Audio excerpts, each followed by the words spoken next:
এদিকে হঠাৎ সজীব অজের জয়ের অ্যাকশন শুরু। হঠাৎ করে আন্তর্জাতিক খেলা দেখাতে শুরু করেছে। অবশেষে জয়ের অ্যাকশনে আওয়ামী লীগের নিষেধাজ্ঞা প্রত্যাহার করলো সরকার। নির্বাচন হবে না? না না না, নৌকা মার্কা দিব দেও লাগবই। আনলে নির্বাচন হইতো না। একতরফাভাবে নির্বাচন হয় না। নৌকা মার্কা দুদু না দিতে আমরা ভোট দিতাম না। আমরা দেশে যাইতাম না, কেন্দ্রতেই আমরা যাইতাম না।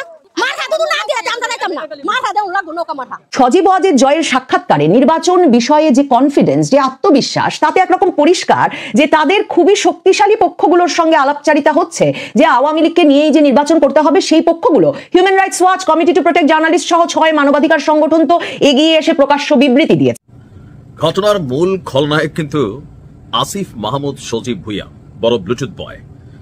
অনেকেই গতকালকে থেকে শুনেছেন যে এনসিপির মুখ্য সমন্বয়কের পদ থেকে অব্যাহতি চেয়ে পদত্যাগপত্র জমা দিয়েছে নাসিরউদ্দিন পাটোয়ারি। সেই বলিষ্ঠ কণ্ঠস্বর, অনেকে তাকে বেয়াদব ডাকেন, অনেকের কাছে তিনি আইডল, অনেকের কাছে তিনি আলোচিত আবার সমালোচিত। যারা শেখ হাসিনাকে পছন্দ করেন তাদের খুব প্রয়োজন, আর শেখ হাসিনাকে যারা অপছন্দ করেন, শত্রু মনে করেন, কিংবা তার সঙ্গে যারা লড়াই সংগ্রাম করতে চান, কিংবা তিনি যতদিন জীবিত আছেন তাকে যারা প্রতিদ্বন্দ্বী মনে করেন, তাদের জন্য খুবই গুরুত্বপূর্ণ। আসসালামু আলাইকুম প্রিয় দর্শক, নতুন একটা ভিডিওতে সবাইকে স্বাগতম। তো ইতিমধ্যেই আপনারা অনেকগুলো ভিডিওর অংশবিশেষ দেখেছেন, তো দেখে নিশ্চয়ই বুঝতে পেরেছেন যে আসলে ভিডিওটা কতটা গুরুত্বপূর্ণ এবং আকর্ষণীয় হতে চলেছে। তো চলুন কথা না বাড়িয়ে সম্পূর্ণ ভিডিওটা দেখে আসি। নির্বাচন হবে না? না না না, নৌকা মার্কা দিব দেও লাগবই। আনলে নির্বাচন হইতো না। একতরফাভাবে নির্বাচন হয় না। নৌকা মার্কা দুদু না দিতে আমরা ভোট দিতাম না। আমরা দেশে যাইতাম না, কেন্দ্রতেই আমরা যাইতাম না। মার্কা দুদু না দিতে আমরা যাইতাম না। মার্কা দেও লাগবো, নৌকা মার্কা। শেখ হাসিনা আইবই। শেখ হাসিনা দুদু মানুষের উপকার করে তাই শেখ হাসিনা কেসে। শেখ হাসিনা জনগণের তো চাইবো শেখ হাসিনা রে। আমরা শেখ হাসিনার আশা করি, দোয়া করি শেখ হাসিনা দেশে আইবে আর ইনশাআল্লাহ নৌকা পাস করবে। সরকারের জায়গা যে ওই সরকারটা হে সে ওই দিব। ওখানে দুদু বিএমপি দুদু সরকারি যা বিএমপি নিব গা বাংসুম করে আলবো। দুদু মৌলবীরা যা তে ধরে ধরে ফুরাত দিব, ধরে ধরে ফুরাত দিব। তখন আমরা তো এটা করছি, আমরা গরিব দেখিয়া বিতরণ করিয়া ঘর তুলিয়া বেডি সরকার তাহা বেডি অনুদান দিয়া তারারে ঘর বান্ধে দিয়ে দিচ্ছি। এটা নিয়ে আমরা কোনো বক্তব্য নাই, কোনো বক্তব্য নাই। এই গরিব তাহুক বিকা হয়ে আইব, গরিব পুতবো, গরিব এনে থাকবো। আর দুধনি তাহে দুদু সে দুদু দিতারে ও হরিয়া পরে আমরা একসাথে এই আমরা এই যে আত্মযন্ত্র দিল এবার হয়েছুন কিমন ব্রিজ করছে, কিমন অনুদান করছে, বেডির বাচ্চা বেডির কল্যাণটা পর্যন্ত, বেডির উল্টাটা পর্যন্ত, বেডির ছায়াটা পর্যন্ত লয়ে গেছেন। আর কোনো আবৃত্তি আছে বেডির জানটা লয়ে গেছে গা। বেডির বাফে আনছে এই দেশটা দুটো বেডির বাফে আনিয়ে থাকে তাহে এটার মাঝে বেডির অনুদান আছে। বেডির জন্ম হইয়া এই মাটি ফাড়া দিতেছে না, এই জনগণে আনছে, আবার ফিরে জনগণে আনবো। হ্যাঁ আমরা দা করি, আমরা ইনশাল্লাহ দা করি সেটা হোক। আর মৌলবীরা এইটা দেবো ধরে ফুরা দেবো, এটা আমরা চাই না। গতেনে ধরে দেবো দেবো ওটা পিছে আমাদের চাচ্ছে না নির্বাচন হোক। সজীব ওয়াজেদ জয়ের সাক্ষাৎকারে নির্বাচন বিষয়ে যে কনফিডেন্স, যে আত্মবিশ্বাস, তাতে একরকম পরিষ্কার যে তাদের খুবই শক্তিশালী পক্ষগুলোর সঙ্গে আলাপচারিতা হচ্ছে যে আওয়ামী লীগকে নিয়েই যে নির্বাচন করতে হবে সেই পক্ষগুলো। Human rights watch, committee to protect journalist সহ 6 মানবাধিকার সংগঠন তো এগিয়ে এসে প্রকাশ্য বিবৃতি দিয়েছে। কিন্তু ধরুন রাষ্ট্রগুলো, শক্তিশালী রাষ্ট্রগুলোর কর্মকর্তা বৃন্দের সঙ্গে যে আওয়ামী লীগের আলাপ চলছে এবং তারা যে সরাসরি ইউনূস সরকারের উপর চাপ দিচ্ছেন এবং সেই চাপে যে শেষ পর্যন্ত ইউনূস সরকারকে আওয়ামী লীগকে সহই নির্বাচন করতে হবে, সজীব ওয়াজেদ জয়ের কথায় এই আত্মবিশ্বাস একদম পরিষ্কার। মার্কিন যুক্তরাষ্ট্র ভিত্তিক আন্তর্জাতিক বার্তা সংস্থা এপি, অ্যাসোসিয়েটেড প্রেস পদচ্যুত প্রধানমন্ত্রী শেখ হাসিনা পুত্র সজীব ওয়াজেদ জয়ের একটা সাক্ষাৎকার ছেপেছে। অ্যাসোসিয়েটেড প্রেস এরকম একটা স্পর্শকাতর সময়ে যে সজীব ওয়াজেদ জয়ের সাক্ষাৎকার নিল এবং সেই সাক্ষাৎকারটি নিলেন অ্যাসোসিয়েটেড প্রেস এপির ঢাকা ব্যুরো প্রধান জুলহাস আলম। সাংবাদিকতার অভিজ্ঞতা থেকে বুঝতে অসুবিধা হয় না যে আন্তর্জাতিকভাবেই আওয়ামী লীগ কি ভাবছে তা নিয়ে আগ্রহ বিবেচনা করে এবং এই সাক্ষাৎকারটি প্রচারিত হলে তার বিশ্বজুড়েই বিভিন্ন শীর্ষস্থানীয় সংবাদ মাধ্যমকে আগ্রহী করে তুলবে, সেটা ধারণা করে আঁচ করে সিদ্ধান্ত নিয়ে অ্যাসোসিয়েটেড প্রেস রীতিমতো আঞ্চলিক এবং আন্তর্জাতিক পর্যায়ে সিদ্ধান্ত গ্রহণ করে, মানে সম্পাদকীয় সিদ্ধান্ত গ্রহণ করেই এমন একটা স্পর্শকাতর সময়ে, বাংলাদেশে যখন আওয়ামী লীগের নাম উচ্চারণ করা মোটামুটি নিষিদ্ধ, তেমন একটা সময়ে এর বাংলাদেশ ব্যুরো অফিসের চিফকে দিয়ে, প্রধানকে দিয়ে, জুলহাস আলমকে দিয়ে এমন একটা সাক্ষাৎকার গ্রহণ করালো। এবং দেখেন এই অ্যাসোসিয়েটেড প্রেসের এই সাক্ষাৎকারটি বুধবার দিন গৃহীত হয়েছে। বৃহস্পতিবার প্রকাশিত হওয়ার পরপরই যুক্তরাজ্যের শীর্ষস্থানীয় পত্রিকা ইন্ডিপেন্ডেন্ট, আমেরিকার শীর্ষস্থানীয় পত্রিকা ওয়াশিংটন পোস্ট সহ পৃথিবীর বিভিন্ন দেশের পত্রিকা, সংবাদ মাধ্যম এই সাক্ষাৎকারটি, এবিসি নিউজ এই সাক্ষাৎকারটি পিক করেছে এবং তারা পুনর্মুদ্রণ করেছে এপির জুলহাস আলমের নেওয়া সজীব ওয়াজেদ জয়ের এই সাক্ষাৎকারটি। সজীব ওয়াজেদ জয় এই সাক্ষাৎকারে সরাসরি বলেছেন যে আওয়ামী লীগকে ছাড়া অন্তর্বর্তীকালীন সরকার কোনো নির্বাচন করলে সেই নির্বাচনটি শ্যাম, ইংরেজিতে তিনি শব্দ শব্দটা ব্যবহার করেছেন, একটা শ্যাম হবে, মানে ভুয়া নির্বাচন প্রতারণার নির্বাচনে পরিণত হবে। এবং সজীব ওয়াজেদ জয়ের এই সাক্ষাৎকারটি এই যে এপি নিল এবং নিয়ে আওয়ামী লীগকে এক রকমের রাজনৈতিক ম্যানিপুলেশন, বিচারের নামে পলিটিক্যাল ম্যানিপুলেশনের শিকার করতেই আওয়ামী লীগের উপর এই নিষেধাজ্ঞা আরোপ করা হয়েছে। এবং সজীব ওয়াজেদ জয় সরাসরি বলছেন যে তার মা এবং আওয়ামী লীগের রাজনৈতিক নেতৃবৃন্দ যাতে নির্বাচনে অংশ না নিতে পারে সেজন্যই ইউনূস সরকার সকল রকম ব্যবস্থা গ্রহণ করছে। এই যে অভিযোগগুলো উত্থাপনের সুযোগ দেওয়া হলো এবং যেভাবে এই প্রতিবেদনটি প্রকাশিত হয়েছে, কেন আমি শুরু করলাম যে আন্তর্জাতিক এই বার্তা সংস্থাটি সজীব ওয়াজেদ জয়ের সাক্ষাৎকার নিচ্ছে এবং সেটা আরো পৃথিবী জুড়ে শীর্ষস্থানীয় সংবাদ মাধ্যমগুলো ছাপাচ্ছে, এটার সবচেয়ে বড় তাৎপর্য আমার কাছে মনে হয় যে একটা যে দীর্ঘ সময়ের চেষ্টা, মানে গত আগস্ট থেকে আমরা একটা শব্দ শিখলাম ফ্যাসিস্ট, মানে 5ই আগস্টের আগে আসলে শেখ হাসিনা সরকার ফ্যাসিস্ট সরকার শুনি নাই, কিন্তু এই যে ফ্যাসিস্ট শব্দটা এমনকি ডক্টর ইউনূস বিভিন্ন আন্তর্জাতিক সাক্ষাৎকারেও ছুড়ে দেওয়ার চেষ্টা করেছিলেন, কিন্তু দেখা যাচ্ছে যে আন্তর্জাতিক সংবাদ মাধ্যমগুলো শেষ পর্যন্ত শেখ হাসিনাকে একটা রাজনৈতিক পালাবদলে পদচ্যুত প্রধানমন্ত্রী হিসেবে দেখছেন। শেখ হাসিনা সম্পর্কে এর আগেও যতগুলো খবর প্রকাশিত হয়েছে এবং এই যে এই খবরটি, এই সাক্ষাৎকারটি একেবারেই শেখ হাসিনা, আওয়ামী লীগ, সজীব ওয়াজেদ জয় তারা কি ভাবছেন, মানে আওয়ামী লীগের শীর্ষ নেতৃত্ব কি ভাবছে সেটাকে ফোকাস করে, সেখানেও শেখ হাসিনাকে অটোক্রেট, ফ্যাসিস্ট কোনো নামে অভিহিত করা হলো না। তার মানে এই যে শেখ হাসিনা বা আওয়ামী লীগ এক রকমের এক ঘরে হয়ে পড়বে, আওয়ামী লীগ পরিণত হবে বাশার আল আসাদ, মানে শেখ হাসিনাকে বাশার আল আসাদ, সাদ্দাম হোসেন, পশ্চিম এদেরকে যেভাবে দেখতো, কিংবা নরিয়েগা, মানে এমনকি পুতিন, মানে বাংলাদেশের এই রাজনৈতিক দলটিকে এবং রাজনৈতিক নেতাকে এমনভাবে দেখা হবে যে তিনি একটা অত্যাচার নির্যাতনের প্রতীক এবং গণতন্ত্রহীনতার একটা উদাহরণ, স্বৈরাচারের একটা প্রতীক। সেই বিষয়টি প্রতিষ্ঠা করতে এক রকমের শেখ হাসিনার বিপক্ষ পক্ষ, মানে 2024-এর জুলাই আগস্ট আন্দোলনের বিজয়ী পক্ষ যে ব্যর্থ হয়েছে, আমার কাছে সজীব ওয়াজেদ জয়ের এই সাক্ষাৎকারটির যে ভাষা এবং সেই সাক্ষাৎকারটি নিয়ে আন্তর্জাতিক সংবাদ মাধ্যমে যে আগ্রহ, সেটা আমার কাছে সেটার একটা প্রমাণ। মানে ফ্যাসিস্ট শব্দটা নিয়ে যখন কথা বললামই, মানে আপনাদের মনে থাকবে যে ডক্টর ইউনূস আল জাজিরার সঙ্গে সাক্ষাৎকারে, মানে যখন তিনি কাতার গেলেন, কাতারের আমিরের মায়ের সঙ্গে দেখা করতে, মানে আমিরের সাক্ষাৎ না পেয়ে, তখন আল জাজিরায় একটা সাক্ষাৎকার দিয়েছিলেন। সে সময় তিনি ফ্যাসিস্ট শব্দটা ওঠানোর চেষ্টা করেছিলেন, কিন্তু তখন সাথে সাথে আল জাজিরার সাংবাদিক হেসে দিয়ে বলেছিলেন fascist is a very strong word. এবং তারপর ইউনূস আর ব্যাখ্যা করতে পারেন নাই যে কি কারণে শেখ হাসিনাকে তিনি ফ্যাসিস্ট সরকার হিসেবে অভিহিত করবেন। এরপর থেকে ইউনূসকে দেখবেন যে যুক্তরাষ্ট্র কোথাও কোনো সাক্ষাৎকারে, চ্যাথাম হাউস থেকে শুরু করে কোনো সাক্ষাৎকারে, কোনো বক্তৃতায় এসব শব্দ আর ওঠানোর চেষ্টা করেন নাই। আর এখন এটা পরিষ্কার যে এমনকি আন্তর্জাতিক সংবাদ মাধ্যমগুলো বা আন্তর্জাতিক সংস্থাগুলো আসলে, মানে বিশ্বের চোখ শেখ হাসিনাকে যেভাবে নামানো হয়েছে, সেই ঘটনাটিকে একটি রাজনৈতিক পালাবদল, একটা রাজনৈতিক বিক্ষোভের ফলশ্রুতি এই হিসেবেই দেখছে। বিপ্লব, কোনো বসন্ত, মনসুন বিপ্লব, মানে যেসব নামে অভিহিত করার চেষ্টা হয়েছে গত 1 বছর ধরে, সেটাও আসলে আন্তর্জাতিক সংবাদ মাধ্যম গ্রহণ করে নাই, মানে সোজা বাংলা ভাষায় বললে খায় নাই। তার প্রমাণ এই সাক্ষাৎকারটি বলে আমার মনে হয়েছে। সজীব ওয়াজেদ জয় এই সাক্ষাৎকারে খুব পরিষ্কারভাবে বলেছেন যে তাদেরকে ছাড়া কোনো নির্বাচন করলে, আওয়ামী লীগ ছাড়া কোনো নির্বাচন করলে এই নির্বাচন শুধু ভুয়া হবে তাই নয়, তিনি সরাসরি বলেছেন যে নিষেধাজ্ঞা উঠিয়ে নিতে হবে, কারণ এই ইলেকশন ফ্রি অ্যান্ড ফেয়ার না হলে, ইনক্লুসিভ না হলে, নির্বাচনটা, যেই নির্বাচনের কথা বলা হচ্ছে ফেব্রুয়ারি 2026-এ, অন্তর্বর্তীকালীন সরকার যদি এই নির্বাচন ইনক্লুসিভ না করতে পারে তাহলে কিছুতে দেশটিকে স্থিতিশীল করতে পারবে না।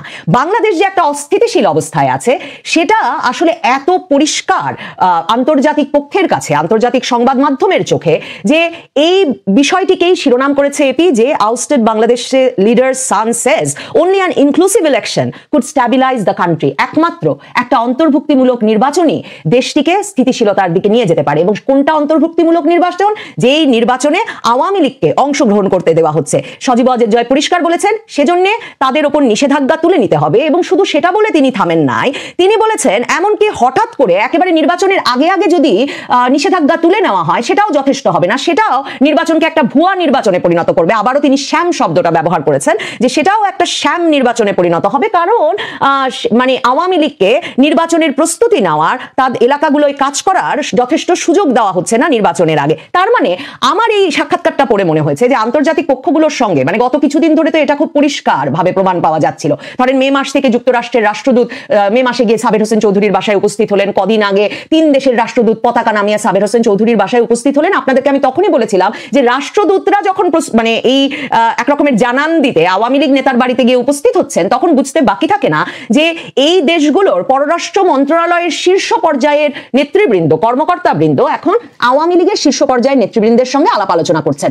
এই রিপোর্টে মনে করানো হয় যে 6টি মানবাধিকার সংগঠন, হিউম্যান রাইটস ওয়াচ এবং committee to protect journalist, CPJ সহ 6টি মানবাধিকার সংগঠন এরই মধ্যে ইউনূস সরকারকে বলেছেন যে আওয়ামী লীগের ওপর থেকে নিষেধাজ্ঞা তুলে নিতে হবে। আওয়ামী লীগের কর্মীরা তাদের শান্তিপূর্ণ রাজনৈতিক কর্মকাণ্ড পরিচালনা করতে গেলে যেভাবে গ্রেফতার মামলার সম্মুখীন হচ্ছে, সেগুলো সরাসরি সংগঠিত হওয়ার, সমাবেশ করার এবং ফ্রিডম অফ এক্সপ্রেশন মানে মত প্রকাশের স্বাধীনতার সরাসরি বিরোধী এবং এসব বন্ধ করতে হবে।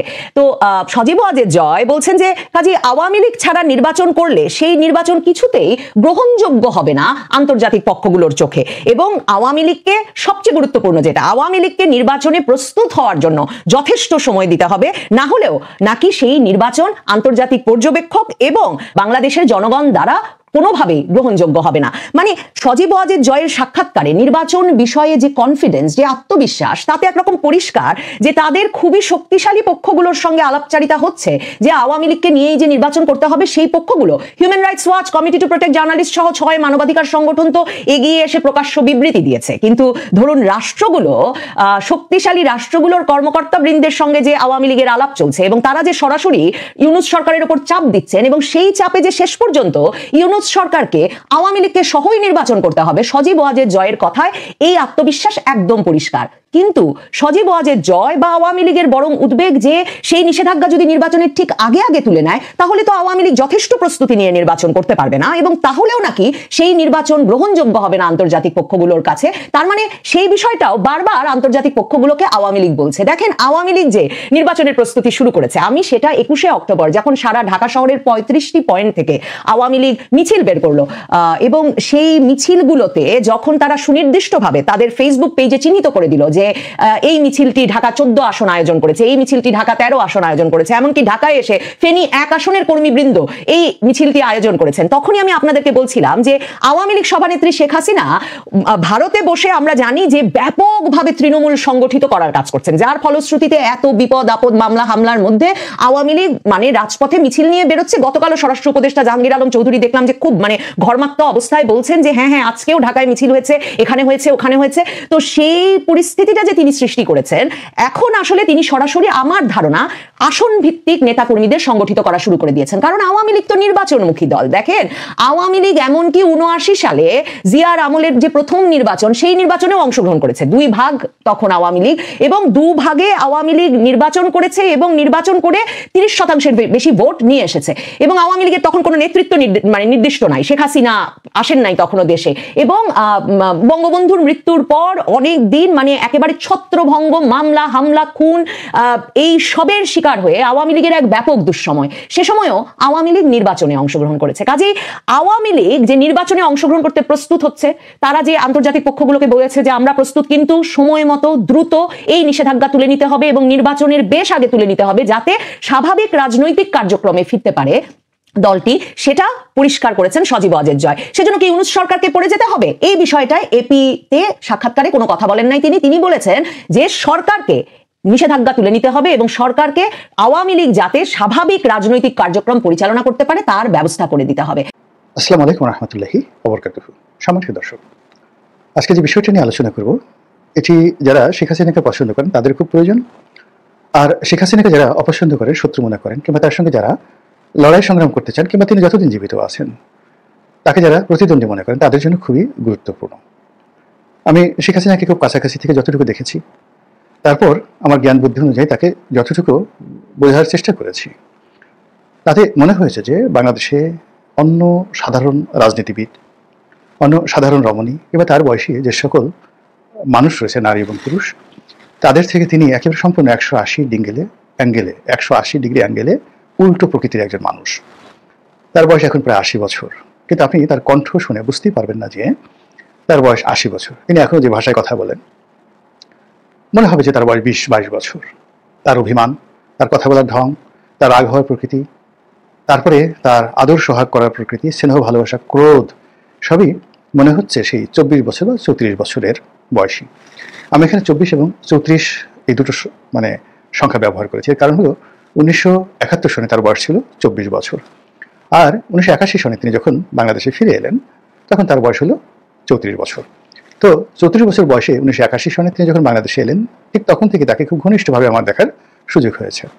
আর 1971 সনে তার বয়স যখন 24 বছর, তখন তার অবস্থা, মানসিক অবস্থা, এগুলো অনুমান করার, মূল্যায়ন করার যতটুকু চেষ্টা করেছি। আপনারা জানেন যে স্বাধীনতা যুদ্ধের সময় তিনি প্রেগন্যান্ট ছিলেন।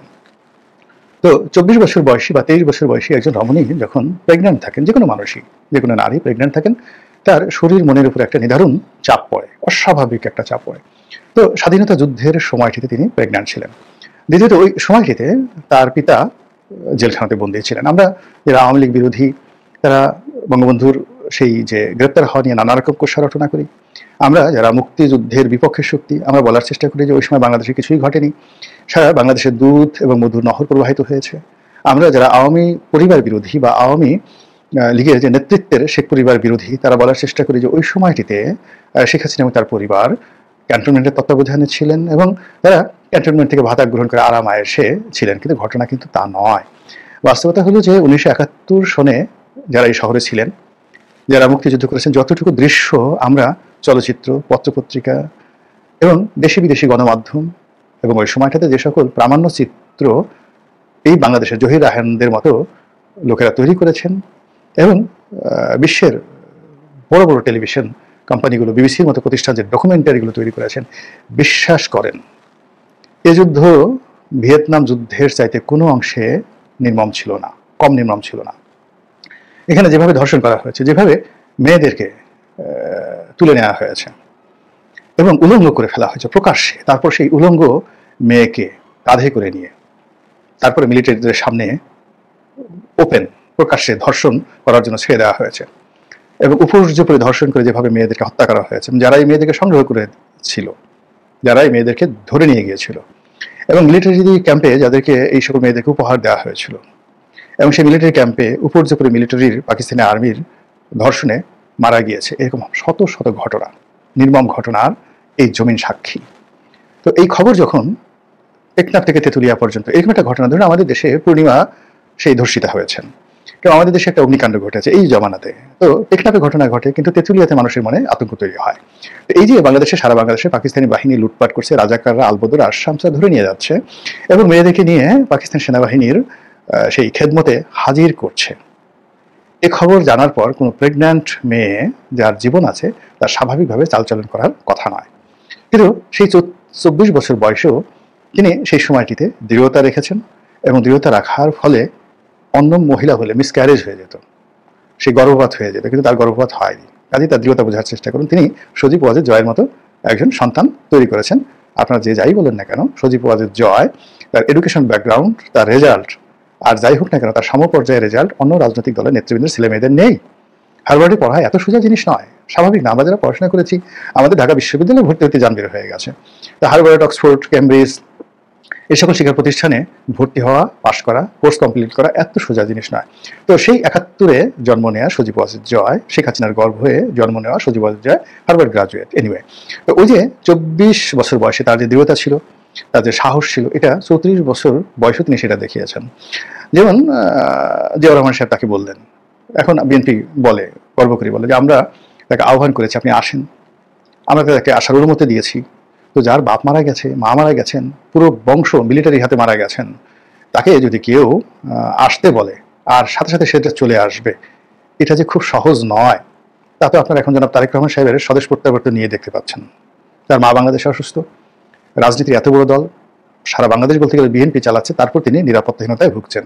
তো সেখানে শেখ হাসিনা 34 বছর বয়সে তিনি দিল্লি থেকে জিয়াউর রহমান সাহেবের যখন প্রবল প্রতাপ, প্রবল ক্ষমতা, ঠিক সেই সময়টাতে বিশ্বাস করে হোক, বোকামি করে হোক, সাহস দেখে হোক, তিনি বাংলাদেশে এসেছেন এবং সেদিন এয়ারপোর্টে যত লোক এসেছিল শেখ হাসিনাকে রিসিভ করার জন্য, ইতিহাস সাক্ষী, অত বড় সমাবেশ আর বাংলাদেশে দ্বিতীয়টি হয়নি ঢাকা এয়ারপোর্টে। যদি ভবিষ্যতে তারেক রহমান সাহেব আসেন, সেই রেকর্ড যদি মুছে যায়, সেটা বিএনপিরা গর্ব করে বলতে পারবে যে 1981 সনে শেখ হাসিনাকে রিসিভ করার জন্য আওয়ামী লীগের নেতাকর্মীরা যত সংখ্যায় গিয়েছিল, তো 81 সনের যে জনগোষ্ঠী ছিল তার সঙ্গে এখন যে জনগোষ্ঠী বেড়েছে, সেটার সাথে সামঞ্জস্য রেখে সেই পরিমাণ লোক বা তার চেয়ে বেশি লোক যদি এয়ারপোর্টে যায় বিএনপির জন্য অবশ্যই সুসংবাদ। কিন্তু বাস্তবতা হলো 1981 সনে যে পরিমাণ লোক এয়ারপোর্টে গিয়েছিল শেখ হাসিনাকে রিসিভ করার জন্য, এটা বাংলাদেশে ইতিপূর্বে কখনো ঘটেনি। তো যাই হোক, এটা হলো তার 34 বছর বয়সের সাহস, শক্তি, এবং এরপর থেকে তিনি যে লড়াই করেছেন তার উপর সরাসরি গুলি করা হয়েছে, তার উপর সরাসরি গ্রেনেড হামলা করা হয়েছে। যদিও বিএনপি বলে যে গ্রেনেড হামলা তিনিই করেছেন, এটা নাটক ছিল, তার ভ্যানিটি ব্যাগের মধ্যে রিমোট ছিল। আল্লাহ তাদেরকে হেদায়েত দান করুক যারা এই কথা বলেন, বা আমাদেরকে হেদায়েত দান করুক আমরা যেন তাদের এই কথা বিশ্বাস করতে পারি। কিন্তু বাস্তবতা হলো যে চোখের সামনে ছোট্ট একটা ককটেল ফাটলে, টায়ার, রিক্সার টায়ার ব্রাস্ট হলে আমরা 3টা লাফ দিই। ট্রাকের যদি টায়ার ব্রাস্ট হয়ে যায়, পাশে কোনো মানুষ দাঁড়ানো থাকলে তার লুঙ্গি খুলে পড়ে যাবে, সঙ্গে সঙ্গে চিৎ হয়ে পড়ে যাবেন। তো সেখানে গ্রেনেড বিস্ফোরিত হবে আপনার পাশে, আপনি সুস্থ হয়ে দাঁড়িয়ে থাকবেন, এটা সাধারণ ঘটনা নয়, বিরাট ঘটনা। কিংবা আপনার চোখের সামনে যখন আপনি দেখতে পেলেন যে শত শত মানুষ আহত হয়ে শুয়ে আছে, রক্তের ফিনকি দিয়ে রক্ত বেরোচ্ছে, এর হাত উড়ে গেছে, ওর পা উড়ে গেছে, সেই দৃশ্যের মধ্যে দাঁড়িয়ে থাকা মানে পাগল না হলে সম্ভব নয়। তো শেখ হাসিনা সেই দৃশ্যের মধ্যে দাঁড়িয়েছিলেন, দেখেছেন, ট্রাক থেকে নেমেছেন, তারপরে গাড়িতে উঠেছেন, উঠে আবার সেই পার্লামেন্টে আসার চেষ্টা করেছেন, আহতদেরকে দেখার জন্য ক্যান্টনমেন্টে যাওয়ার চেষ্টা করেছেন, যেতে দেয়নি, তিনি জাহাঙ্গীর গেট থেকে হেঁটে হেঁটে সিএমএসে যাওয়ার চেষ্টা করেছেন। ইটস নট সো ইজি, এটা এত সোজা বিষয় নয়। দ্বিতীয়ত, আবার এই যে যখন আগস্ট মাসের 5 তারিখে তিনি গেলেন, হেলিকপ্টারে উঠলেন, এই দৃশ্য আপনি একবার কল্পনা করে দেখেন, এটা স্বাভাবিক নয়, অস্বাভাবিক একটা বিষয়। তো এই অস্বাভাবিক যে ক্যারেক্টারিস্টিক্স, এখন সেটাকে আপনি নেতিবাচক বলেন, ইতিবাচক বলেন, কিন্তু শেখ হাসিনা ওন ইট, তার এটা রয়েছে, এবং এই শক্তি নিয়ে তিনি এখন দিল্লিতে আছেন। ঘটনার মূল খলনায়ক কিন্তু আসিফ মাহমুদ সজীব ভুইয়া, বড় ব্লুটুথ বয়। অনেকেই গতকালকে থেকে শুনেছেন যে এনসিপির মুখ্য সমন্বয়কের পদ থেকে অব্যাহতি চেয়ে পদত্যাগপত্র জমা দিয়েছে নাসিরউদ্দিন পাটোয়ারি। সে বলিষ্ঠ কণ্ঠস্বর, অনেকে তাকে বেয়াদব ডাকেন, অনেকের কাছে তিনি আইডল, অনেকের কাছে তিনি আলোচিত আবার সমালোচিত। কেউ কেউ বলছেন যে এনসিপির মতো দলটার জন্য এরকম ক্যারেক্টার দরকার আছে, আর কেউ বলছেন এরকম ক্যারেক্টারের জন্যই এনসিপি জনগণের কাছে তার অর্জন হারিয়েছে, বিশেষ করে বিএনপির কাছে। তাদের যে রাজনৈতিক শিষ্টাচার সেটা বহির্ভূত কথাই তিনি অনেকগুলো বলেছেন। তার নিজ এলাকায় তার বিরুদ্ধে ঝাড়ু মিছিল হয়েছে। তো কেন হঠাৎ করে নাসিরউদ্দিন পাটোয়ারি পদত্যাগপত্র জমা দিলেন? দর্শক, নাম প্রকাশে অনিচ্ছুক এনসিপির একাধিক সূত্র বলছে যে 2 সপ্তাহ আগে দলের আহ্বায়ক এবং সদস্য সচিব মানে নাহিদ এবং আক্তার বরাবর পদত্যাগপত্র জমা দিয়েছে নাসিরউদ্দিন পাটোয়ারি। তবে দলটি তার পদত্যাগপত্র এখনো আনুষ্ঠানিকভাবে গ্রহণ করেনি। গত 2 সপ্তাহ ধরে দলীয় কার্যক্রম থেকে নিজেকে অনেকটাই গুটিয়ে নিয়েছেন পাটোয়ারি। কেন? মূল কারণটা হচ্ছে যে আসন্ন ফেব্রুয়ারিতে যে 13শ জাতীয় সংসদ নির্বাচন আছে, সেই নির্বাচনের আগে দলে যোগ দিতে চলেছেন বৈষম্য বিরোধী ছাত্র আন্দোলনের অন্যতম ব্লুটুথ বয় এবং সরকারের অন্যতম ব্লুটুথ উপদেষ্টা আসিফ মাহমুদ সজীব ভুইয়া। তো এনসিপিতে তিনি যোগ দিয়ে কোন পদটা তার নজরে আছে? তার নজরে হচ্ছে নাসিরউদ্দিন পাটোয়ারি এই মুহূর্তে যে পদটাতে বসে আছে, এই পদটাই তার নজরে।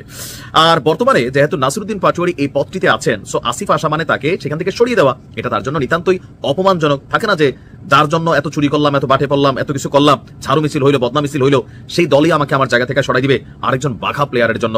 তো এইটা তার ভাই ইগুতে লেগে গেছে। আর এই কারণেই এনসিপিতে যোগ দিয়ে যে দায়িত্বটা নিতে চান আসিফ মাহমুদ সজীব ভুইয়া, সেই পদ থেকে সসম্মানে নিজের ইজ্জত নিজে বাঁচাইয়া সেজন্য আগে থেকেই পদত্যাগ করতে চাইছেন নাসিরউদ্দিন পাটোয়ারি। আসিফ মাহমুদ সজীব ভুইয়ার প্রস্তাবে যে তিনি নাসিরউদ্দিন পাটোয়ারি যে পদটা আছে তিনি যদি আসেন তাকে পদটা দিতে হবে, এটাতে আবার থাকে না তেলুল্লা মাথায় জাতি তেল দেয়। তো এনসিপির যারা মেইন খেলোয়াড় আছেন তো তারাও আবার ধরেন সেখানে আসিফ মাহমুদ সজীব ভুইয়াকে এই পদটা দিবেন, এমনটা মৌন সম্মতি অলরেডি দেখা দিয়েছে।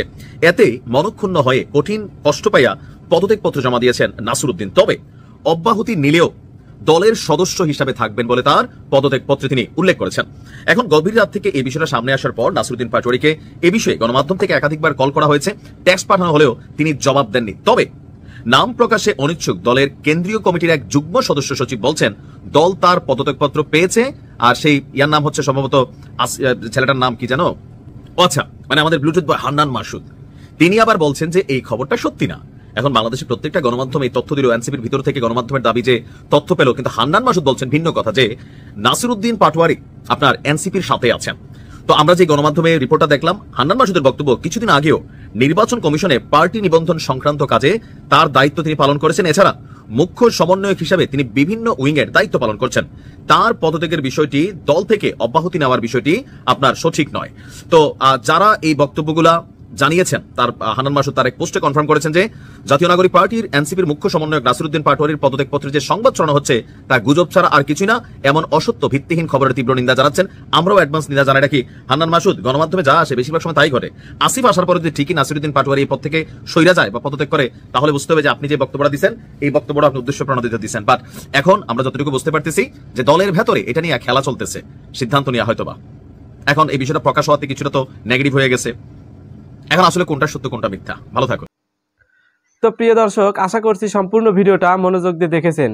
তো দেখে কি বুঝলেন, কি জানলেন, আপনাদের গুরুত্বপূর্ণ মতামতগুলো আমাদের কমেন্ট বক্সে জানিয়ে দিন। পারলে ভিডিওটা শেয়ার করে অন্যকে দেখার সুযোগ করে দিন। আবারও বলছি, যারা আমাদের চ্যানেলটি এখনো পর্যন্ত সাবস্ক্রাইব করেনি তারা দয়া করে সাবস্ক্রাইব করে দিন।